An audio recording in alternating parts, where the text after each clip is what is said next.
Greetings all. Welcome back to another session here of Tuesday Talks. Today we're going to be looking at curriculum design. This whole series is basically entitled Curriculum Testing and Assessment. So 3 parts that we're going to be looking at through this series. This is the first in the series. We're going to be primarily looking in the first section here using Nation and McAllister's textbook entitled Language Curriculum Design. It's an excellent book. I do recommend that you get it. I love the way Nation writes. He's very concise, he's very practical, and he's got nice icons for it to help you to understand and to remember things. Nation is primarily known for the research that he's done in second language vocabulary, and he's done an excellent job there, but he's got several books published, and all of them, in my opinion, are very well written. They're simple, they're memorable, and obviously they're going to be very useful. For us, for this series, we're going to be using some of his materials with regard to curriculum design. Now today we're going to begin just with an overview. We're going to look at the big picture. We're going to be up 10,000 feet above here looking at everything, and then later on we'll go in and look at more of the details. So we'll look at the parts, we'll look at some of the preparation, the sequencing, the monitoring, and then course evaluation. That's basically an overview of everything. Now, Nation and McAllister have a nice little quote at the beginning of their textbook that talks about the purpose of an ESL program. The purpose of a curriculum.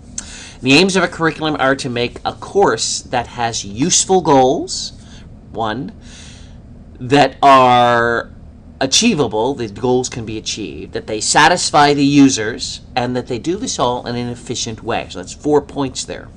Nice little efficient way of describing what the purpose of a curriculum is.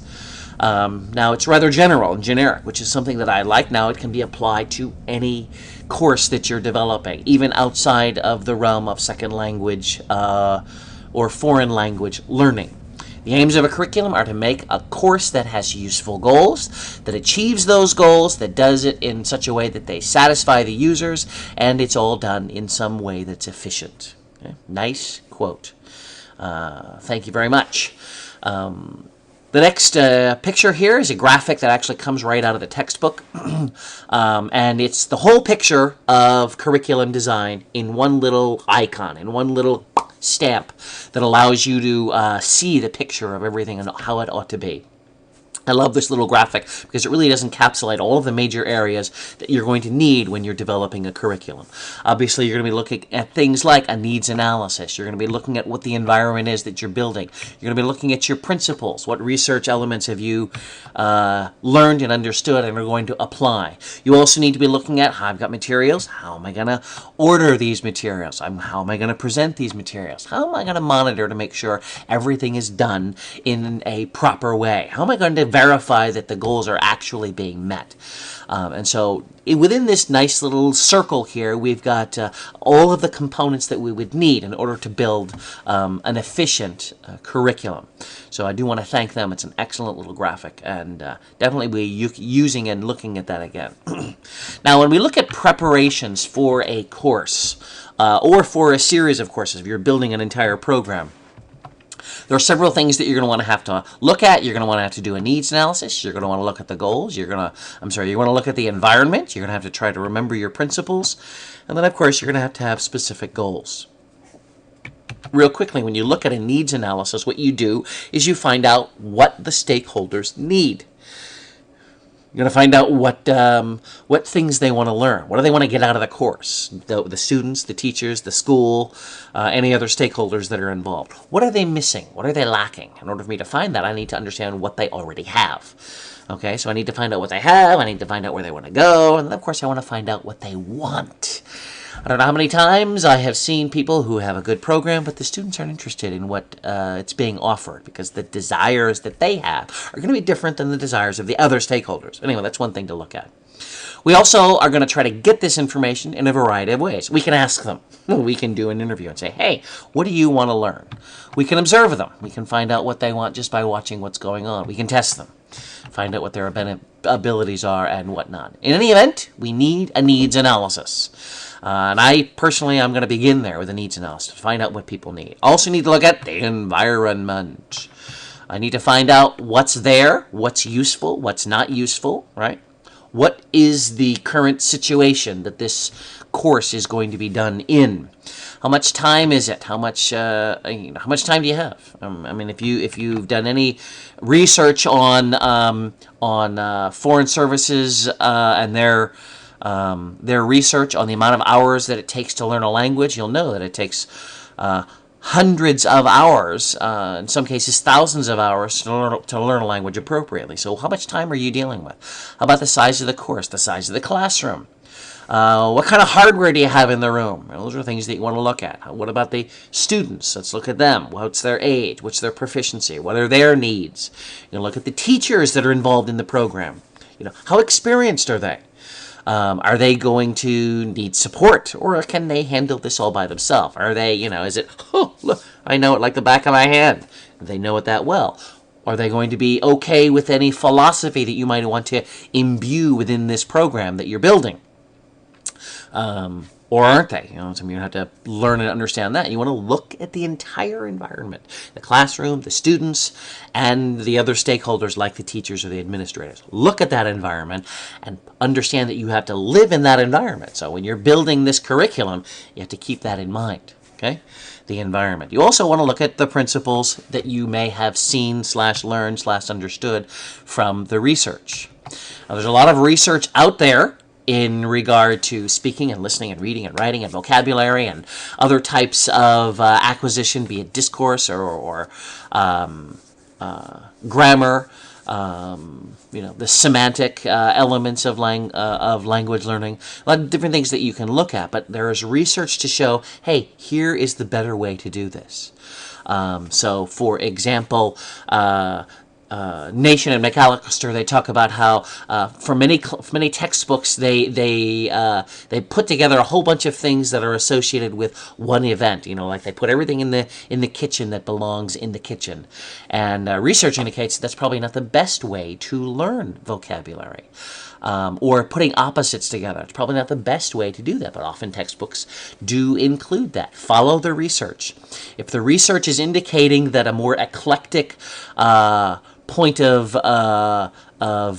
base is going to be better for language learning, then you should go that way. If your students are in a second language environment and they're not really thrilled about learning, putting high goals up may not be the most operative opportunity here. We may want to find some way to keep their motivation higher, especially since research indicates that if students are motivated, they're going to continue learning. So again, follow the research, and whatever the research is saying, that's the way we want to try to mold the way things are going. Don't forget to keep that component in with the needs analysis and with the looking at the environment. Lastly, we want to have goals. Okay, we want to have goals. I got students at level A, and I want to get them to level Z. And how am I going to get there? What are the steps that are going to be involved? The goals that I make, they need to be clear goals. They need to be measurable goals. They need to be achievable. It's fun to ask students, hey, how much do you want to learn? Oh, I want to be a native speaker when I get done. It's probably not going to happen because it's too big of a goal. You want to make sure that it's measurable, that you can actually attain that goal. So anyway, those are a couple of things that you have to do before you begin actually building a curriculum. You need to do a needs analysis, analyze the environment, all the components that are there, remember the principles that you want to include within the system, and what are the goals that you want to have. In my opinion, you should have goals for all 4 skills and for the 2 databases within learning a language systems. Those 4 skills are what? That's a test. And the 2 databases are what? Yeah, that's a test. See if you know what those 6 elements are. After you're done with your preparations, you can, of course, move on into things like sequencing and organizing your content. Regardless of the philosophy that you may have, whether you're more of an audiolingualist or whether you're more of a communicativist or whether you're a task-based or you're an eclectic, which is really what I am. Regardless of the philosophy that you're going to be using, you still need to sequence and choose your content. And so one way that you can do this is by getting lists of things that you know your students are going to need and organize them in such a way that you'll be able to have, again, measurable goals. So maybe you're going to have frequency lists. You'll use vocabulary frequency lists, the top 3,000 words, the top 4,000 words. You may have verb form and verb group lists. Again, to help students learn those groups of vocabulary, groups of verbs, and the forms that they comprise. You may set up a whole bunch of information from functions and teach functions as you go along. So you might have a whole list of functions that you may want to break up and put into different levels. You'll want to look at all the sub-skills: reading, writing, listening, speaking, and break down the skills necessary for those. Look at reading. You got things like, at the basic level, you've got things like identifying a word, identifying a sentence, being able to read for the gist, right? Clustering, those types of things, and breaking those pieces down into the various levels or the various components that you want for a particular class. Also, when you're trying to keep these lists, it's a good thing to do because it keeps the teachers on track. And it keeps the teaching process on track, because now we have a goal. We have these lists. These are the things we're going to try to get done throughout this semester. So it's good to have these goals. Something I should like to mention at this point here: having these goals are good, but bear in mind, when you look at the environment, go back up and we look at the environment may not allow us to achieve these goals all at the same time. We might have issues with age or proficiency or need, and something is going to cause us to have to slow down or speed up. And so although we may have these goals and it's going to help us keep on track, it may also be necessary for us to deviate from that because of the environment, right? Because of the environment. It can become a checklist of measurable and doable goals. And that's the nice thing about a checklist. People now have something to aim at. And as one of my professors said to me many years ago, if you aim at nothing, you're likely to hit it. So have measurable goals for your classes. And if you have those measurable goals, it can become a good checklist for the students in the class. They feel as if they have control over what they're learning because they know what's coming. It also can be motivational, and it can promote ownership of the learning if you have these checklists. Okay? You can now tell them, look, you've completed this, you did that, and they see that progress, and they begin to realize, hey, I can do this. So I would recommend that you definitely have these lists. Again, you may not achieve the goal, but having the lists is a good thing for people to aim at, students and teachers. Keeps them on track and helps them gain a little control over the ownership of their language learning. So I would definitely be using lists in all the areas that you should be doing. The 4 skills and the 2 databases. The next thing you want to think about is how you're going to format, how you're going to present this material. You can present the material like I am, where I'm feeding this to you. Probably not the best way to do this when you're doing language learning, right? When you're teaching someone language. But you do need to think about, how am I going to format this? How am I going to present the material? Okay? More than anything, may I say, please make sure it's motivational, so that students are interested, they're actively involved, and that they want to continue learning because they're interested. The format needs to be accessible and comfortable. Make sure it's stuff that they can have access to, both in terms of their complexity. Make sure that it's not too difficult for them, or too easy for that matter.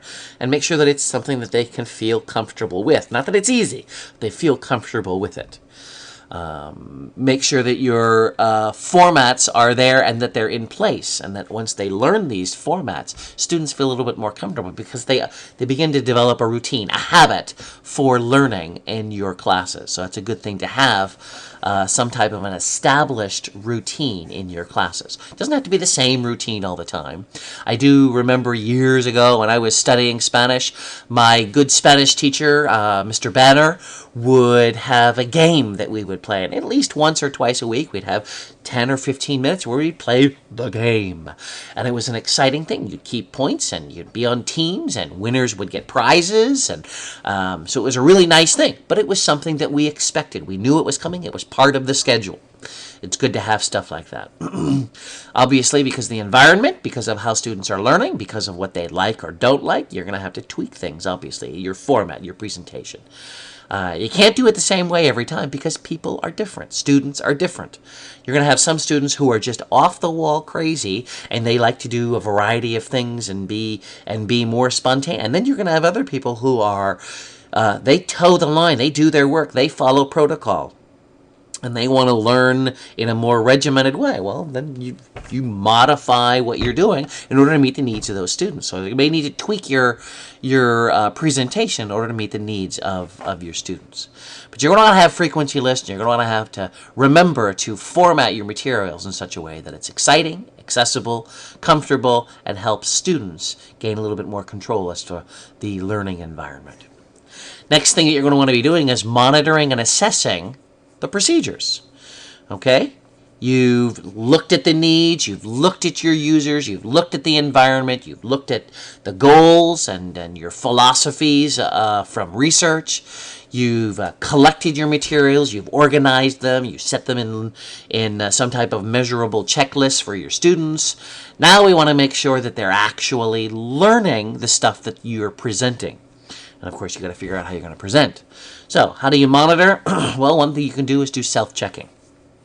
Let me take that back. There are a number of things that you can do, and when you monitor and assess, do not simply do one assessment. Language, unlike mathematics or other hard sciences, is not as easy to measure because there are a number of factors that are involved. It's harder to identify. In a sense, it's kind of like a black box. Language is all in here, right? And you've got to be able to measure it by how you see people using it. So it's kind of more like layers of measurements that you're going to be looking at. So when you're doing assessments, a number of ways that you can do this. One is to do a self-check. And it's very good to get your students to self-assess because now they can think metacognitively. They can think metalinguistically about their own language, and it'll help them recognize and notice the deficiencies within their own system. So it's a good thing to do self-checks. It's also a good thing just to observe. Watch what they're doing when they're in class. Listen to what they're doing. I had one teacher who used to give away extra points when he heard students using a grammar or a function or vocabulary in a particular way. And he'd be walking around and he'd be checking things off. And the students now were watching him. The observees were watching the observer to find out, oh, hey, someone just got a point because they did. I want to do that. Okay? But you can observe them. You watch what they're doing. Give them credit for those things. You can do peer review. Have students evaluate students. Often done in the realm of writing or presentations. Another way to analyze what's going on. The nice thing about peer review also is that students can steal from other students. Students who read other students' papers, for example, I like the way this person used this word, or I like the way they made this construction. And they can appropriate it into their own. So it's a learning opportunity as well as a monitoring opportunity. In addition to monitoring, you're going to have different forms of assessment. You can have assessments that would be like a paper, a presentation, or a project, or a test. A test might be a placement test, what's the other one here? A proficiency test, a placement, a proficiency, an achievement test, and a diagnostic test. Those are the 4 tests that I had thought of here. So we've got placement, proficiency, achievement, and diagnostic. And a number of tests that you can use. I would definitely not just use one test, especially like a test at the end, to summarize a summation of what they've learned. A summative test would probably not be the best way to analyze how students are progressing in their language. You can do a lot of little tests all the way through, be it quizzes or observations or, checking homework to verify they know what they're doing, or checking a conversation to make sure they can use a particular function.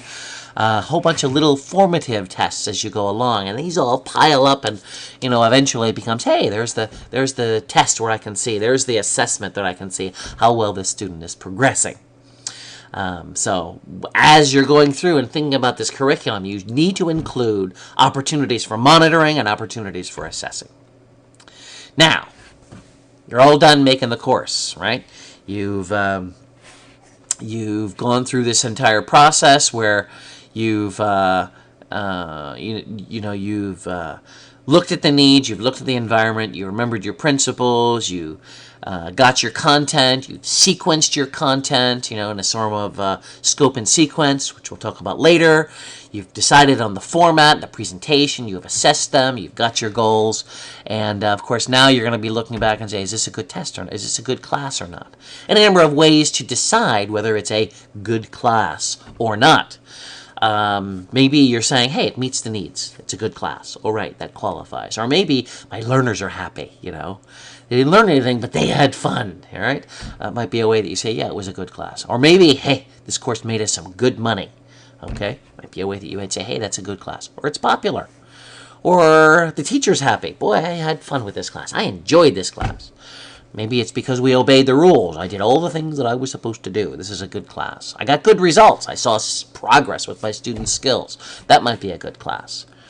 I would say that there are a number of things here that I would use. One primarily would be the results, and that the learners are satisfied. I probably wouldn't necessarily say learners, although they would be primary. The stakeholders are satisfied, probably the word that I would use. Regardless of what you use to define whether a course is good or not, you need to remember that you need an evaluation of the course as part of the course. You want to keep an eye on the course so that you can make it better. Good play director once said to me, never settle for anything less than better. And we were all, of course, a little surprised because we always heard, never settle for anything less than the best. And he said, no, don't settle for anything less than better. What you have is good, but you can make it better. And so, I'm always trying to make my courses better by evaluating it. What was good, what was bad, what was strong, what was weak. And so that's another thing that you'll want to do. As I look at the teaching of language and setting up a course, there are a lot of different things, a lot of different venues, a lot of different opportunities that are going to be there in teaching a course. But one thing that I realize is that I can't teach everything. I may have a sequence, I may have chosen content, but I can't teach everything. And so I need to remember that I'm going to be setting up this system, I'm going to be setting up a curriculum, but there are going to be gaps in places that I'm not going to be able to cover, and that's okay. I want to get the major points there all set in. I want to realize that although I'm teaching, I also need to realize that teaching language is kind of like pointillism. If you all remember what pointillism is, it's this kind of art where you have all these little dots. It's not drawing, it's not, ooh, let's draw some nice pretty lines and faces. No, that's not the way it's done. These are all little dots. And as you step back and look at it, the picture all comes together. It's called pointillism. Well, that's kind of the way we teach. We put in little pieces here, little pieces there. We try to put in a little bit of color. And then the user, the learner, as they're going along, they're the ones that take a look at the picture and fill in the gaps. They're the ones, their brain, their mind, their abilities, their work at improving their language skills is going to be the thing that's going to help them fill in the gaps. Okay, so as you're teaching language, yes, you're going to be teaching language, but bear in mind that you're not going to be able to get everything. You're going to be more of a pointillist way of teaching, and then your students are going to be filling in the gap.